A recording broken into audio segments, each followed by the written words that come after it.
And welcome back to Let's Play Gothic 3. This is Mr. Joseph, and on today's relatively straightforward episode, we're going to be continuing exploration of the area east of Trellis, going east from the temple here, down along the strip of coastal land between the, well, shall we call it the Straits of Trellis, the diagonal water formation that leads right up to Trellis.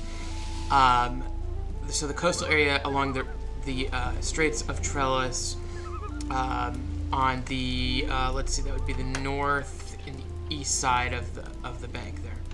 Okay, so first we're going to grab this chest that we almost got one time, but then we saw a troll and we couldn't get it. Grab the rusty battle axe and rusty sword as well.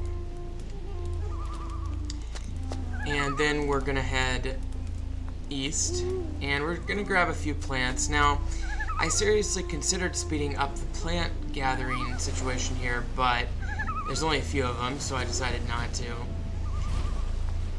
As much as I know you guys love it when I speed up the game and put music in there, and I will do more of that if called for in future episodes, of course, but, oh, and another announcement, good luck, or congratulations, I should say, to myself for, making it through yet another episode while being diseased, and thus I've only got about 7 more hours of gameplay before I am able to correct that. So just so you know, and I'm 7 hours raw footage, but I'll cut at least probably 20% of that out as I do these videos. So we're talking maybe 5 hours or so left. And by the way, you've already been watching. If you're this far in, you've been watching for quite a bit longer than that, and so kudos to you. Anyway, that monster back there that I just slayed, and I cut out the battle, because I don't know if we've already encountered them or not, but that's, in vanilla Gothic 3, it would be just called a monster, but in Gothic 3 Enhanced, or with the community patch plus the quest pack, the content mod, it's called a monster of Myrtana. So it's, either way, it's a monster. It's just a giant dinosaur-looking monster. Myrtana apparently did not have a Yucatan-style asteroid impact. Okay, so I grabbed the King Sorrel there, so that's important to know where that is. Okay, let's grab the, well, there's another monster. You see him? So I'm going to go ahead and take him out real quick. I don't know why I'm backing up. I guess just to get more distance between us. But anyway, I'm going to start the battle, and then I'm going to cut out most of it because I just don't feel the need to include all these battles in here. So now he's angry and he's charging me, and I'm going to cut out starting, and there's 2 of them. Great. And yeah, I got him isolated, and I'm fireballing him to death. So I just wanted to save some time. And I'm going to be doing a lot more cutting of certain things from this video because I've determined that it is quite lengthy already.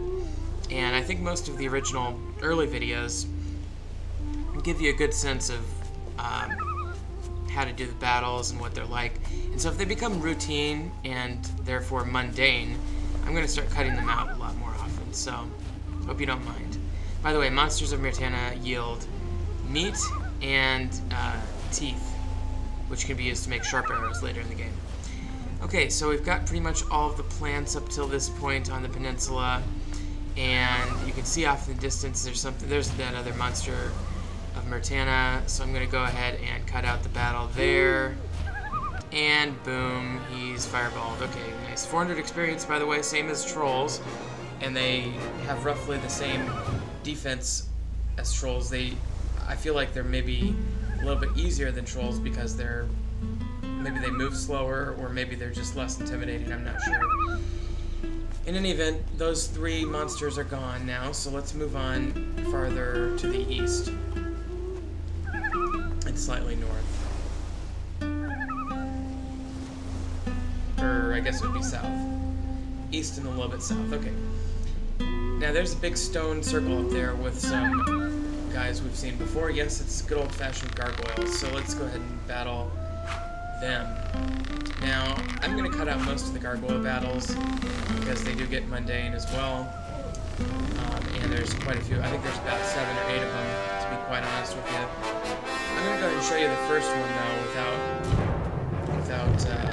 worrying about it. You know, I think the thing with gargoyles, they look a lot more intimidating than they really are. Because they got those big dragon wings, and you think, oh, it's, you know, roughly the equivalent of a dragon. But it's not. They're a lot easier than dragons. And as you can see, I'm using my standard kite 'em with the bow method. But you can really use a sword. And frankly, you can use a sword pretty early in the game. I mean, I'm getting well established here in the game. I can definitely use the sword. If you're less experienced and less skilled than this character, you could definitely get away with using a sword too. However, for some reason here, I'm just terrified. I think I'm just intimidated, so I chose to use the bow. But that's okay, that works just fine as well. And you've seen me do that many times. It's safer, it's more time consuming and more annoying, and maybe less realistic. I think one thing that would help the game capture a little bit more realism would be to make some of these monsters move a little bit quicker. I mean, if they're being shot at with arrows, for God's sakes, you'd think they'd absolutely fucking charge me. But they don't. They just kind of sit there and flap their wings and slowly move towards me. Okay, here's gargoyle number 2. I'm going to cut this one out. Quite a bit of it anyway. And he's there. They only yield, let's see, 160, which would be 40% of what these monsters yielded. So you need 2.5 of them to make up the difference. Get experience. Gargoyles also drop some interesting loot, including, I think it's gargoyle wings, and I think it's their eyes that they drop too. So I'm going to save the game just to be on the safe side, and I'm going to skip ahead. Now here you can see I switched to using my sword, which is a little more interesting to watch, to be quite honest. And I think I actually ended up killing 1 or 2 off screen as well there, so I just wanted to move this along a little bit. But as you can see, there's just no problem using a sword. They're a little bit dodgy, you know, they kind of dodge back a little bit, but overall they're pretty easy to kill. Okay, so here we are at the stone circle. It's very Stonehenge-y. It's pretty big compared to others that we, well, it's about the same as the one that Chris near Ardea has, but this one, I don't know, it just feels like a magical place, you know, a spiritual place.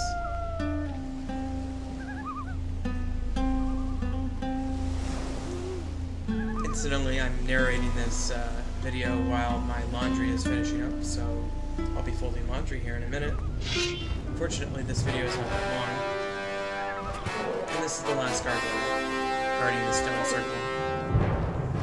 There is an interesting association. Gargoyles do seem to occur more often in places associated with death, such as this, which actually we'll discover in just a second, is a grave area, or a funeral rite area. Also the undead cave. There's nothing really over here, but might as well check. I had to yawn just now, sorry.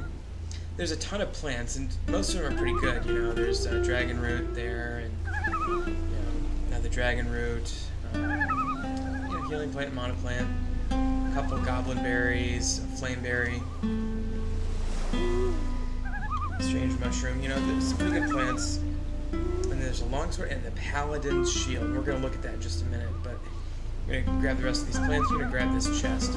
And actually, I'm going to show you something when I grab this chest. Now, there's a frost wave spell, which is a good spell, but I wanted to show you this. This is the first 30 items we get in the mage chest. And as you can see, item number 9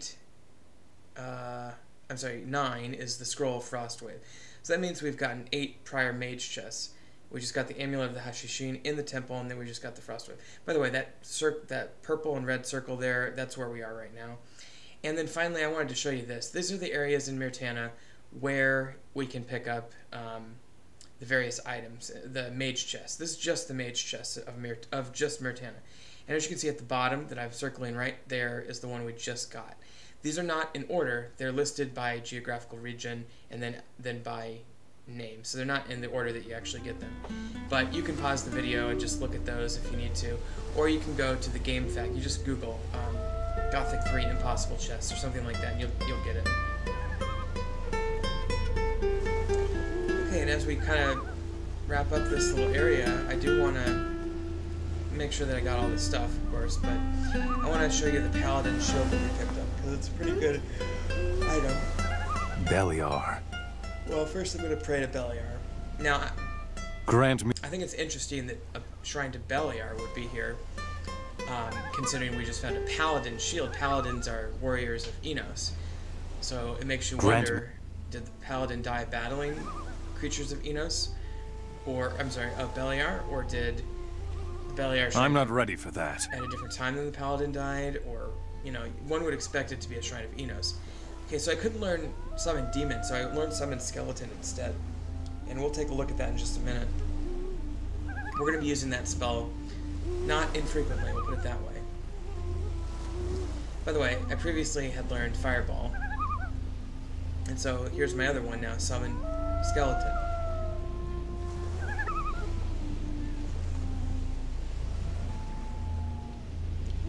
And I hovered over the Summon Demon thing just so you could see what that's like. But anyway, there's I have a ton of spells yet to learn. Cost 60 mana, so that's a lot, but not all that much, I guess. And I'm changing it up. I put the Summon Skeleton in slot number 9 down there, just temporarily.